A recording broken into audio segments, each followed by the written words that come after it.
Welcome to the Narrowboat that James built. Hope you're very well, thanks for joining me.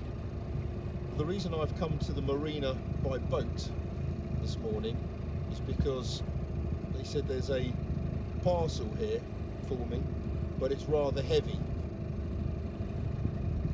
And as my car is useless in the snow, and I can't even get out the yard, I don't really fancy carrying something really heavy all the way. So here we are once again.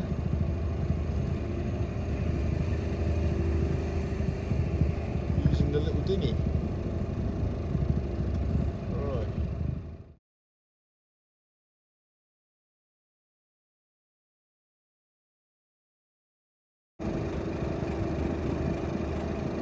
Well, I'm glad I did bring the boat because it is heavy and it sounds really, really good.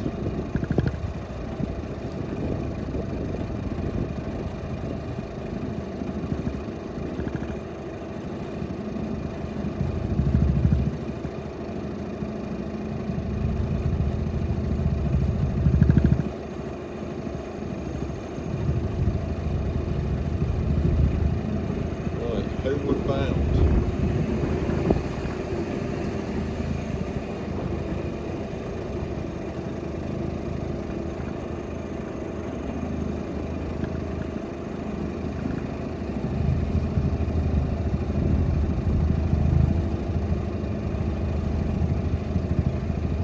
So the plan for this morning is to take the advice from yesterday that many people gave about the comms mast, and I'm going to try to squeeze it in a vise and then trim away the edges to make two kind of straightish notches that can clamp either side of the white plastic noggin thing which sticks out the bottom of the antenna.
So after the advice I got yesterday, I think the plan I'm going to go for is to squeeze this pipe in the vise here to a point where it kind of clamps that a bit better. Then I'm going to cut a little notch down both sides of the pipe to allow that to fit in, and then what I'm hoping is basically the pipe will create two aluminium brackets to grip that both sides, and because it will be underneath there, it shouldn't be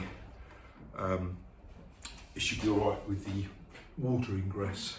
So I'm just gonna, I think that's about right.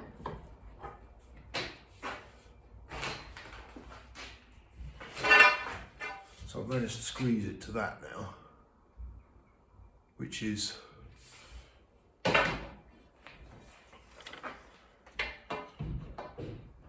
more likely to take that, but it definitely needs a groove cutting out of it.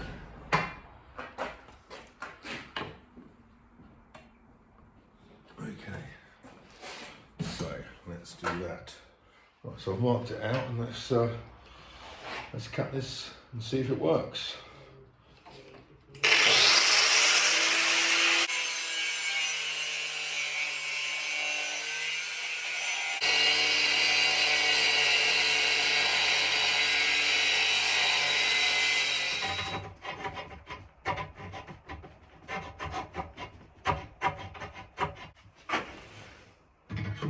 Now that does fit in quite nicely into there. And the idea is change the angle. Oh, I can only turn this around without opening the bloody window. Oh no, my capo. I've had a bit of an organise in here. Hang on, bear with.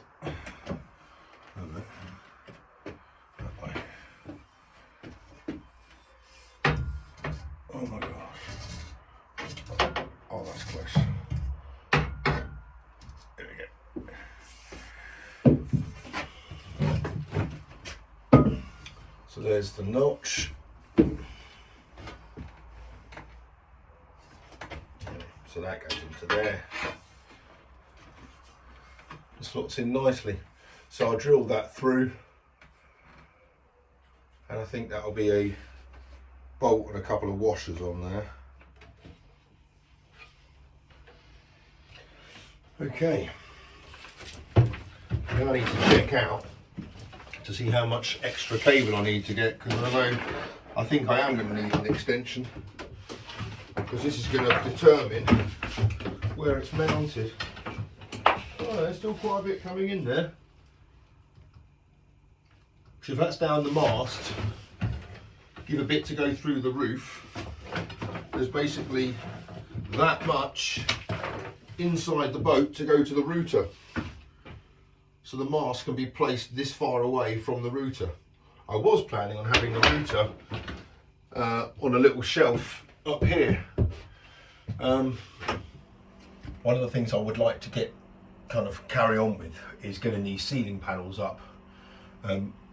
Obviously I need to trim back some of this CS board so that the timber comes up flush in line with this, and then obviously once the ceiling's on, then I can think about putting the trim in. Right, so I now have to cut this ceiling panel.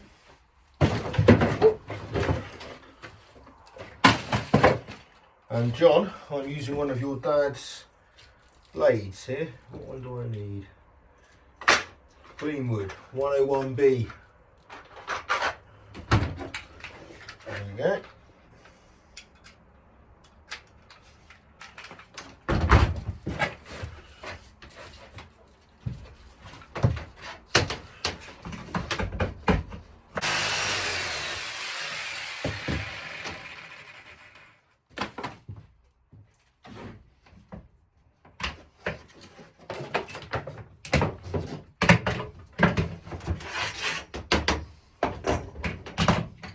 So that should be all that's needed for this panel to go back up, and then I can set up some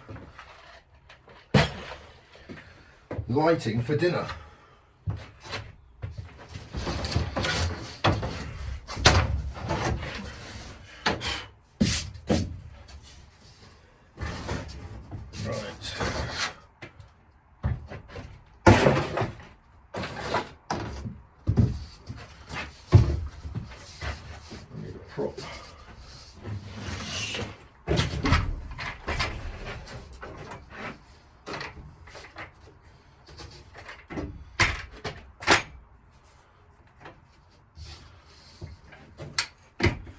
With these props, you want to kind of get it all set up before you put it up. You want to give yourself enough thread for it to move.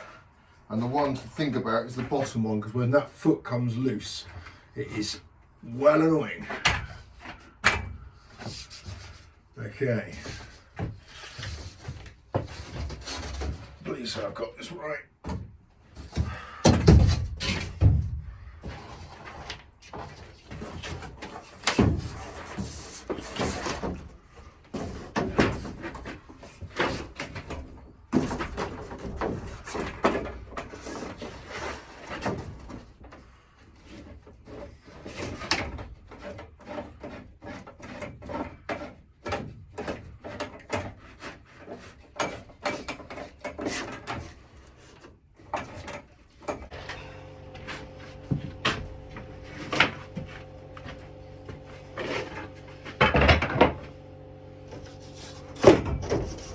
Oh, yes.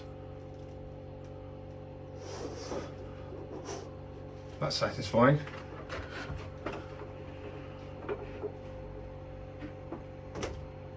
And there's enough room there for me to put a nice bit of trim around there. Okay.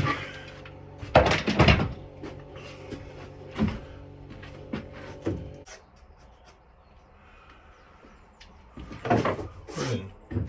That's made a bit of a difference.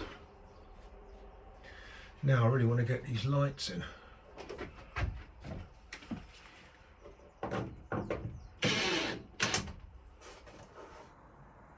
Well, that's how it's going to sit against the line of the ceiling, which is fine. I'm just going to put a piece of trim in there, which is going to be quite nice. It means I can taper it towards the end, have it kind of fatter here and going thinner there around that curve, and then to join that down to there.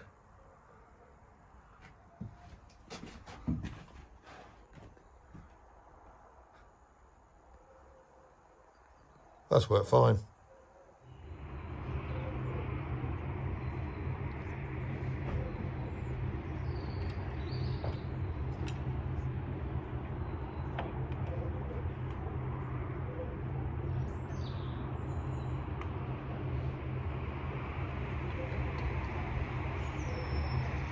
Well, there you go. I can either hold it like this at this kind of height, because it needs to be clamped to the bottom of the boat, to the side of the boat. There's just no way of mounting it. It's too tall to mount it on the roof here. I'd have to have a huge steel bracket coming up here to mount that.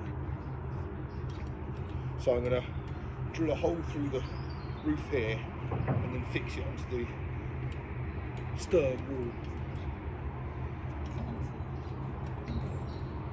That's the plan. It's looking good though. And then the only thing I need to work out is what do I do when it comes to navigation. All I need to do is lift it out of the hole and lay it down next to the chimney.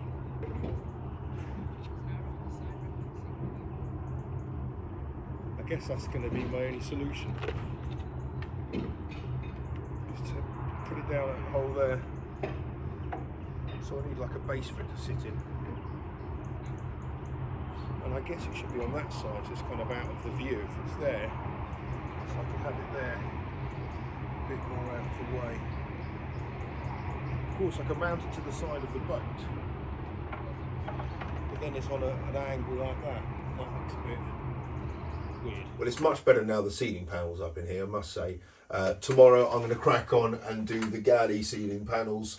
The reason I've had to kind of dilly-dally with it a little bit, I guess, is because it depended upon the location of the cables coming in for both the solar and for the telecoms mast, both of which I know where they're going to be now. So I can put a panel up here. I need to keep an area there because I need to bring some cables in right at the end. And to do that, I need to buy some kind of glands for them to go through the roof, which I'll hopefully get tomorrow from the Chandlers. So I'll crack on with that. And also, I haven't quite managed to get the pole into the boat. The reason for that is because I need to work out now, and maybe you guys can help, I need to think about the location of the actual cables coming in. They're going to have to come into this side here. They're going to be on the port side because that's where the mast's going to be. This is where the TV's going to be, and this is where the router's going to have to be now. It can't be up there in the little corner above the dinette. It's going to have to be down here. Ideally, I would like to bring the cables into the boat, down past the window here and straight down to here. The reason for that is because they won't have to run down that long bar there with all the other cables. And these cables hold data and frequency, and I don't want any I want to minimise the interference in the cable run. And I've read that that interference does occur, and I'm not so much bothered about a TV signal, but 4G and Wi-Fi, I'm going to want that as good as it can be. And if 50% of its cable run is being interfered with by other cables, then don't know, that might not be very good. So I'm tempted to lay the cables on the top of the boat outside and maybe run them through the pipe, the grab rail, but I think I'm going to run them through that way as opposed to inside the boat. That's just my plan for the moment. The only other thing that kind of aids me with that decision is because I can't ever really imagine taking out all these wires and deciding I'm going to want to change the location of the whale gulper or something like that. But I can imagine with technology advances that either the aerial or the 4G antenna, I guess 4G, one day it's going to have to be a 5G antenna, I guess. So I'm kind of half mindful of the fact that I'd like them to be partly retrievable, or certainly I'd have to dig up half the boat in order to get them out. So that's kind of where the other reason I'm thinking of just kind of mounting them externally as much as I can. So there's a bit of kind of logic there. The reason why I guess the other reason why the lights didn't go in is because I opened that box that sounded really good earlier. It came with a card. To James, something different to try for your new tankard, which may or may not have arrived yet. I have Chapel Down wines. Please let me know what you think about their beers, good or bad. Enjoy, Carol. Well, Carol, firstly, thank you so much for the generous gift. You sent me 2 boxes of beer. One is a lager and the other is an IPA. It's called Curious Brew, and the report back is that it was delicious. Nice and crisp, really refreshing, really good taste. And halfway through I was thinking, well, sod those lights, they can't be bothered with them anymore. And I was thinking, what's that about? It's quite strong, so 4.7% this one, and I had 3 of those, so they were, really nice, but not good for the old work rate afterwards. But anyway, I've got a couple other things. Linda, thank you. You sent me a thing for a tripod, like a miniature tripod, which had magnetic feet, which was quite useful. Actually really useful, so thank you for that. I got sent these kind of strippers and grinders for the stripping of the paint and the rust outside. There were a whole load of these in a box, so thank you very much for whoever sent them, because it didn't come with a name or a card or anything, but it's really kind, thank you.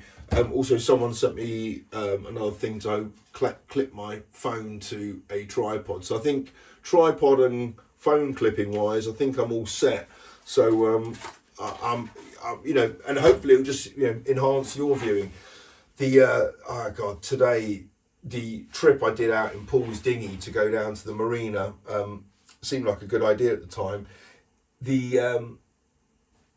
I had to use the upside down turned lid of my gas locker to create a tray, so that if the phone slipped out of the holder that I had made for it, then it wouldn't have fallen into not the cut. I'm not worried about that. I was worried about it falling into the bottom of Paul's dinghy, which has got arguably as much water in it as the canal itself. So I had to kind of protect that. I don't think the marina were best pleased when they saw me turning up in that with the tripod mounted on the upside down gas locker lid. But anyway, it worked. But these things will help it so much more, and with other things that we do on the cut when we get out there in kind of 3 weeks time now. So it's all systems go. Hope you guys are all very well. Thank you very much for watching. Until next time, take care. Bye bye.